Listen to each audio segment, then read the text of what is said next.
Grafting MDNJ channel में स्वागत है किसान साथियों आपका। आज मैं बताऊंगा मटर की उन्नत किस्में और अगती फसल जो है मटर की किस प्रकार लेना चाहिए जिससे अपन को अच्छा लाभ मिले। जैसे इसकी बोनी लगभग नवंबर में हो जाना चाहिए।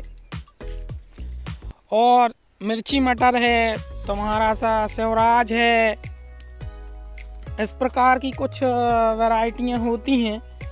अगर इनका ध्यान रखा जाए और इनसे अगर अधिक लाभ कमाने के लिए अगर सोचा जाए तो बहुत अच्छी चीज़ है, क्योंकि मटर की खेती एक ऐसी खेती है जो डबल फसल का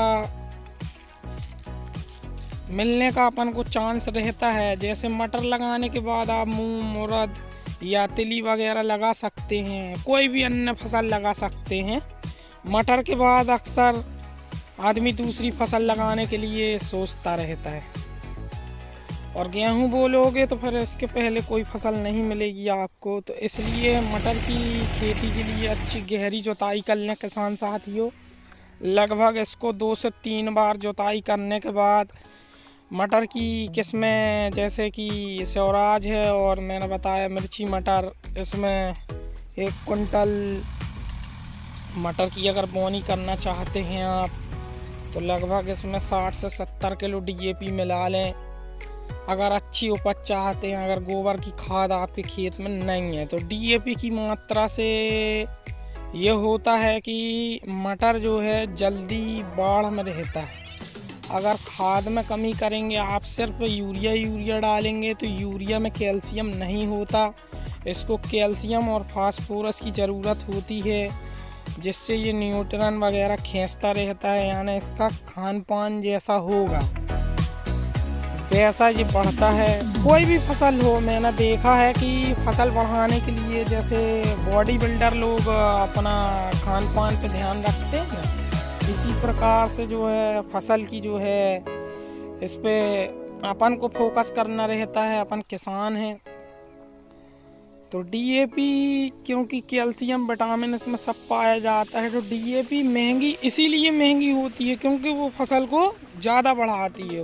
तो यूरिया का काम जो होता है सिर्फ नाइट्रोजन का होता है, यानी उसको ज़मीन को शीतला बना के रखने के लिए, और वो ग्रीन करके रखती है, इससे ज़्यादा कुछ नहीं करती है। तो यूरिया से कोई फ़ायदा नहीं होता है, बहुत कम फ़ायदा है, मतलब ग्रीन फसल करने के लिए। अगर आपको पौधे में फल उपज बढ़ाना है तो DAP का इस्तेमाल करें, अधिक से अधिक DAP का इस्तेमाल करें। DAP इसीलिए महंगी होती है क्योंकि वो पौधे को पूरा पोषण तत्व देती है। किसान साथियों 2 से 3-4 बार जुताई कर लें और इसके बाद जो है आप मटर की प्रजाति यानी कोई भी एक चयन कर लें जो आपको पसंद हो। मैं किसी कंपनी का प्रचार नहीं करूंगा, कोई भी मटर आपको जो पसंद हो उस प्रकार का आप मटर लगा सकते हैं। नवंबर में लगा लें। हाँ, और एक बात और है कि ऐसी जगह पे लगाएं जहाँ से रोड आपका पास हो, ना कि कई खेतों दूर लगा लिया आपने तो ढलाई आपको महंगी पड़े। यानी रोड से करीब हो, गाड़ी आपके खेत तक जाती हो। किसान साथियों कुछ बातों को ध्यान रखने से बहुत फ़ायदा होता है। आदमी ने एक का देख के मतलब दूसरे बाजू वाले ने लगा लिया या पड़ोसी ने लगा लिया और फिर उसको रास्ता नहीं मिलता तो बड़ी दिक्कत आ जाती है। मैंने देखा है कि लोग जब उसकी फसल निकलने लगती तो निकलने नहीं देते हैं। ऐसा ये गलत काम है। पहले तय कर लें कि भाई आपका जो नुकसान होगा मैं दूंगा, मेरे को गाड़ी खेत तक ले जाने दें। मैंने देखा है बेचारे बहुत परेशान होते हैं, लेबर भी परेशान होती है, माल ज़्यादा निकलता है तो गाड़ी अगर खेत तक नहीं जाती तो आप ना लगाएं। क्योंकि जल कुकड़े लोग बहुत ख़तरनाक होते हैं, जब देख लेते हैं कि इनका माल निकलने लगा तो साले निकलने में ही पाबंदी लगा देंगे। तो ये गलत बातें हैं। किसान को हेल्प करना चाहिए, किसी की मतलब देख के उससे ना जलो। अगर जलो तो ऐसे जलो कि जग रोशन हो जाए। अगर उसने 1 एकड़ में मटर लगाया है तो आपकी औकात है तो 10 एकड़ में मटर लगाएं, ना कि ऐसा कि बेचारे को रास्ता ही ना दें। भाई जलना है तो ऐसे जलो कि जग रोशन हो जाए, का कुड़ कुड़ के जल रहे हो। इस तरीके की जलन बेकार मानता हूँ मैं। अगर किसान एक दूसरे की अगर सपोर्ट ना करें तो वो किसान नहीं, वो गवार इंसान है। क्योंकि किसान उसी को कहा गया है जो सबको लेके चले। भाई उसको रास्ता भी दो आने जाने का, क्योंकि किसान बहुत मेहनत करता है। किसान जैसे मेहनत कोई नहीं करता। मैं भी एक किसान हूँ, मैं जानता हूँ। और मेरे आस पड़ोस में ऐसी चीज़ें होती रहती हैं, मेरे को बड़ा दुख होता है। कुछ नहीं तो पाइप भी निकाल के फेंक देते हैं। अरे भाई उसको पार से कम पाइप तो ले जाने दो।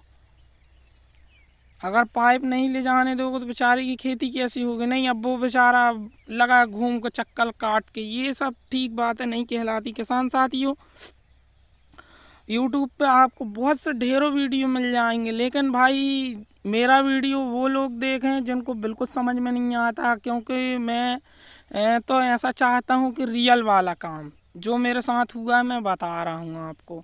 अगर अच्छा लगे तो इस पर, अगर आपको बुरा भी लग रहा है तो ऐसी कोई बात नहीं है भाई, आप जिस चैनल छोड़ के आप दूसरा चैनल देख सकते हैं। क्योंकि मेरे साथ हुआ है, मैं लोगों को देख रहा हूँ कि जलापन बहुत ख़राब चीज़ है। भाई जलते हैं, एक दूसरे से पहले सलाह मशवरा कर लो, भैया मेरे को गाड़ी लाने दोगे नहीं लाने दोगे तब मटर लगाएं, नहीं तो अन्यथा ना लगाएं। और रोड हो पास में तो लगाएं, लेबर की व्यवस्था हो।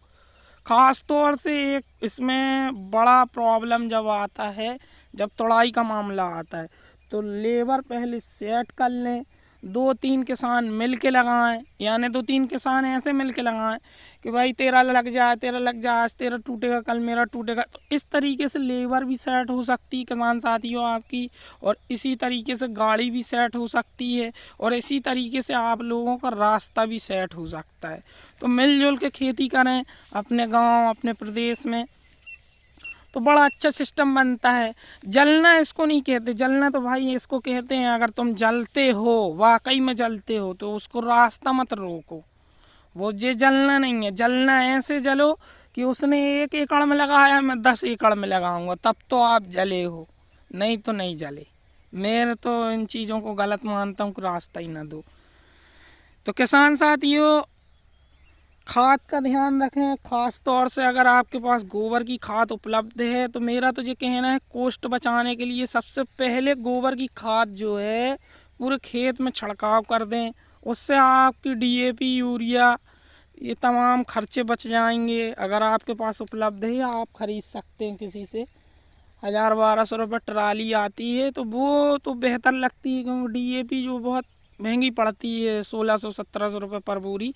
तो मेरे ख्याल से तो आप 4-5 ट्राली गोबर की खाद डाल दें तो वो 1-2 साल आपकी पर्याप्त हो जाएगी, 2 साल आपको अच्छी सर्विस देगी।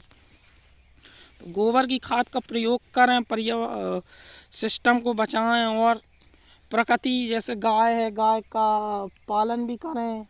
1-2 गाय रख लें खेत के आसपास, अगर उनका टपरा बना के रख सकते हैं तो उससे भी फ़ायदा होता है कि वो गोबर आप फेंकते रहेंगे यहाँ वहाँ, और जो वेस्ट मटेरियल बचता है वो खिलाते पिलाते रहो तो गाय पल भी जाती है। आसपास में गाय, मेरे पास लगभग 3 गाय 4 गाय रही आती हैं, क्योंकि मैं गोबर का मेरे को ज़्यादा प्रयोग लगता है। जैसे कल्चर वगैरह बनाना है तो आप इसका भी स्प्रे कर सकते हैं, या घोल के माध्यम से, जैसे कोई भी गड्ढों में लगा रहे हैं तो उसमें घोल के गोबर डाल सकते हैं, या पानी भरा है तो आप गोबर भी बहा सकते हैं। तो खेत के आसपास अगर गाय पाल लेते हैं 2-3-4 अगर जगह है आपके पास तो बड़ा बेहतर होता है। कोई ज़्यादा खर्चा नहीं आता इसमें। गाय तो वैसे भी आजकल बिल्कुल सस्ती मिल रही हैं, फ्री में भी मिल जाती हैं। उनको पकड़ के बांध लें, कम से कम गोबर तो देंगी, बेचारी पल भी जाएंगी। क्योंकि रोडों में पन्नी और ताम झाम खाते फिरती हैं, बड़ा दुख होता है रोड में गाड़ी। 15 अक्टूबर के पहले अगर स्वराज की बोनी करते हैं, स्वराज मटर की, तो आपको अच्छा खासा मतलब 60 से 70-80 दिन में पहली तुड़ाई हो जाती है किसान साथियों। तो इस तरीके की आप फसलों का चयन करें, ना कि कोई भी बो दिए का कोई भी बोगे आपको उतना फ़ायदा नहीं होगा। अगर आप 10 एकड़ में लगाना चाहते हैं तो किसान साथियों पहले लगभग आप जो है, मेरा तो ये कहना है कि जैसे अगर आप 10 एकड़ में लगाना चाहते हैं तो पहले 4 एकड़ में लगा लें और 6 एकड़ को जो आपका बच रहा है उसमें गैप दे दें। गैप कैसा दे दें, मतलब 4 दिन 5 दिन का गैप, 6 दिन का गैप रखें, मतलब 3-3 एकड़ में फिर लगा लें। तो इससे क्या होगा कि आपकी लेबर भी बनी रहेगी और माल भी जो है आपका, अगर रेट आज नहीं मिला तो कल मिलेगा, कल नहीं मिला तो परसों मिलेगा, तो ऐसा रहता है।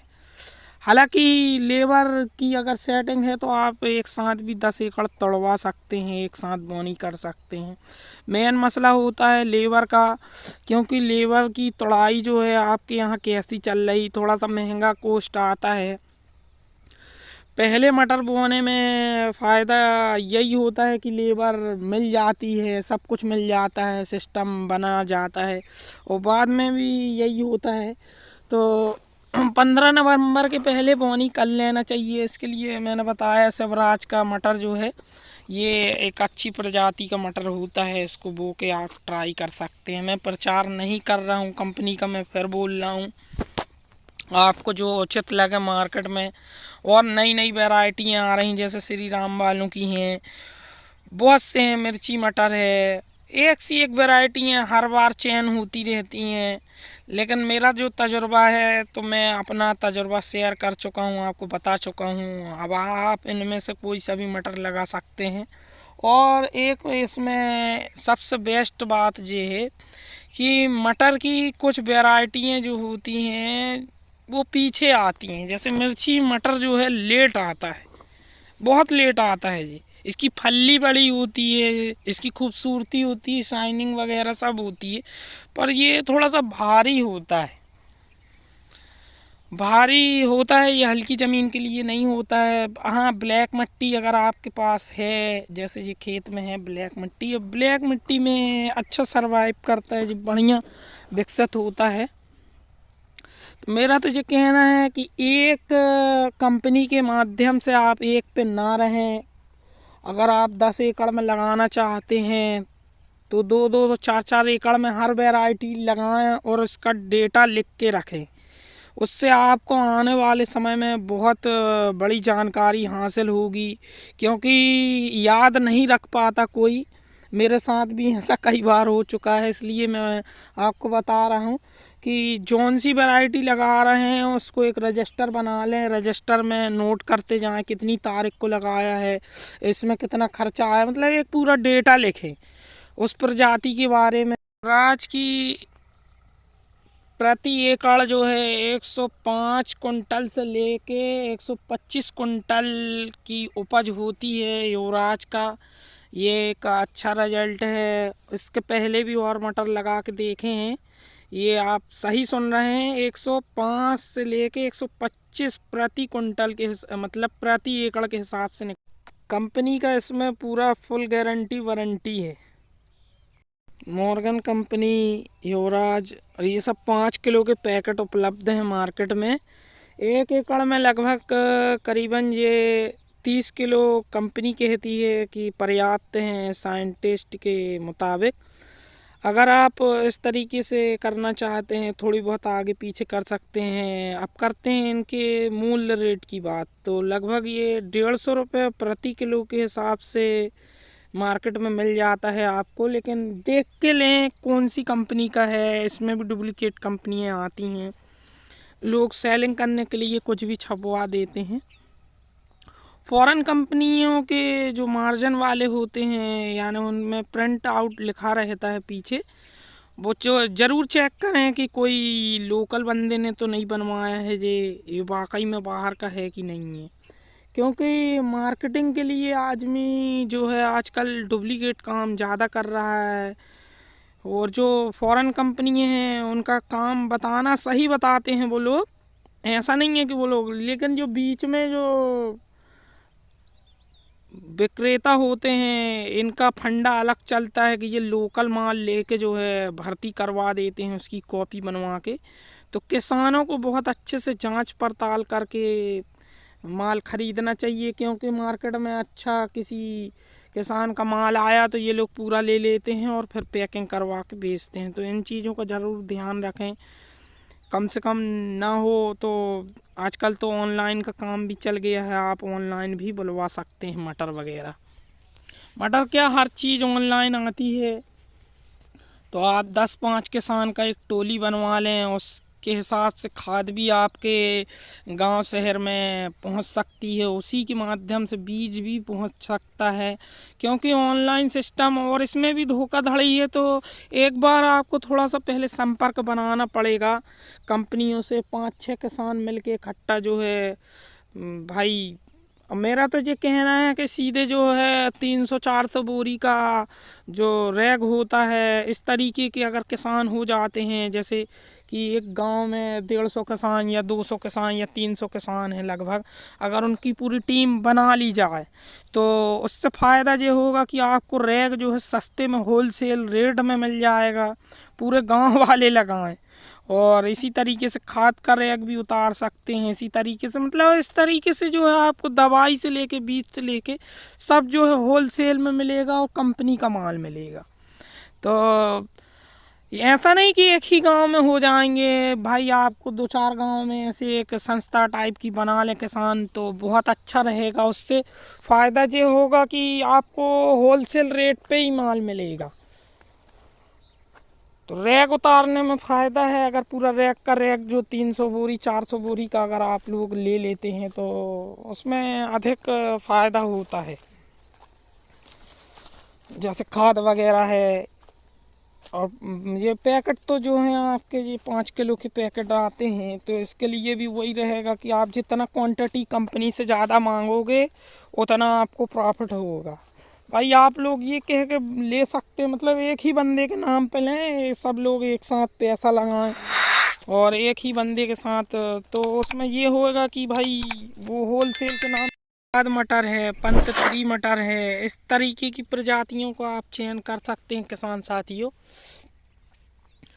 खाद का जैसे मैंने बताया, अगर आप गोबर की खाद का पहले ही इस्तेमाल कर लेते हैं तो आपको डीएपी की लागत कम पड़ेगी। और यूरिया का कम उपयोग करें, क्योंकि यूरिया जो है कोई महत्व नहीं रखती, इसका कोई मतलब नहीं होता। आप इसी चीज़ से समझ जाए ना कि ये सस्ती कितनी है, यानी 300 रुपये या 400 रुपये प्रति बोरी, तो इसका क्या काम होएगा, इसका कोई ख़ास काम नहीं होता। और जैसे काली मिट्टी वाली ज़मीन है तो ये जैसे एक चीज़ भर करती है, जैसे जिलकन वाली जगह है तो ये वहाँ पे बतर ला देती है, यानी वहाँ की जिलकन ख़त्म कर देती है। तो इसमें जो जीवित कीट होते हैं ना, इसकी वजह से वो चचेड़न की वजह से मर जाते हैं, तो ज़मीन में फिर उतनी क्वालिटी नहीं रहती। तो किसान साथी मेरा तो ये कहना है गोबर का प्रयोग करें, नहीं तो आपके खेत में अगर जो झाड़ कूड़ा हो जाता है, यानी कचड़ा वगैरह या चारा वगैरह, तो उसको हेरों से मिला दें, उसी में मिला दें, तो वो डीएपी का कॉस्ट भी बचाती है आपका। और आपकी जैसे आप इतना गोबर नहीं ला पाएंगे, कोई बात नहीं, नहीं लाए, कोई दिक्कत नहीं। आपका भुट्टा है, मक्का है या आपका बाजरा है, बाजरा का जो वो पूरा बचता है उसको कुटी करके, अगर कुटी करके पूरे खेत में छिड़काव कर देते हैं तो एक साल थोड़ा सा कष्ट होता है, दूसरी साल वो डीएपी बन जाती है आपकी। किसान साथियों छोटी छोटी बातें हैं, ज़्यादा बड़ी बातें नहीं हैं। ये नहीं कि किसी किसान का खेत अपन ने सिकमी में ले लिया तो उसको जला दें या कुछ भी कर दें, ऐसा नहीं। वो खेत आपका है, आप 2 साल के लिए ले लें, उसमें मेहनत करें। मैं बता रहा हूँ, अगर आप कचरे जो जिसको पॉली बोलते हैं, जैसे पैरा वगैरह होता है धान का, तो लोग बाग जला देते हैं, उसको काटने की बात करो, आप उसको मिट्टी में मिलाने की बात करो, आपकी कॉस्ट बचाएगा वो। अगर आप मिट्टी में मिला देते हो उसको तो आपकी खाद की बचत होगी और आप उससे उपज भी ले लेंगे, डबल उपज मिलती है। किसान साथी छोटी छोटी सी बातों को अगर अपन ध्यान में रखें, अब राख है वो उड़ जाएगी, आपने ट्रैक्टर चलाया उड़ जाएगा, उससे कोई लाभ नहीं होने वाला। जला दिए, वो डंठल नहीं देखे, आपने कहा अरे बहुत अच्छा हो गया, उससे कुछ नहीं होता। एक बार का कष्ट है, अगर आपने 2 साल या 3 साल को खेत सिकनी में लिया है, आपका खुद का नहीं है, तो भी आपको वो फ़ायदा देगा, क्योंकि वो गलेगा सड़ेगा, है ना। वैसे भी आप खाद जो है वो करके बोनी करते हैं, मतलब बीज उपचार करके बोते हैं, तो इतना ज़्यादा दीमक का प्रकोप नहीं रहता। वैसे भी आप यूरिया वगैरह डालते हैं तो दीमक का तो प्रकोप नहीं रहता है। इसलिए मेरा तो कहना है सब मिला दें उसमें, और वो सड़ता भी रहेगा, और आने वाले समय में वो आपको अच्छा रिजल्ट दे के जाएगा। देखते ही देखते आप बोलेंगे वाकई में ये डबल हो गया, क्योंकि मेरा रियल है। मैंने जो पहले गेहूं लगाया तो लोग मेरे को, मेरे आस पड़ोस के लोग बोलते थे कि ये डिफाल्टर इंसान है, आग नहीं लगाता। मेरे, क्योंकि मैंने इस चीज़ के बारे में बहुत अच्छे से रिसर्च किया है। आग लगाने से कोई चीज़ हासिल ही नहीं होती, जीवित कीट मृत्यु हो जाते हैं, यानी एक जीव हत्या हो जाती है। तो ईश्वर ने जब उसको बनाया है तो हम कौन होते हैं मारने वाले। आसपास में जो चिड़िया घोंसला बनाए रहती हैं वो भी मारी जाती हैं, मधुमक्खी भी मारी जाती, कीट भी मारे जाते हैं, तो उससे कोई फ़ायदा नहीं।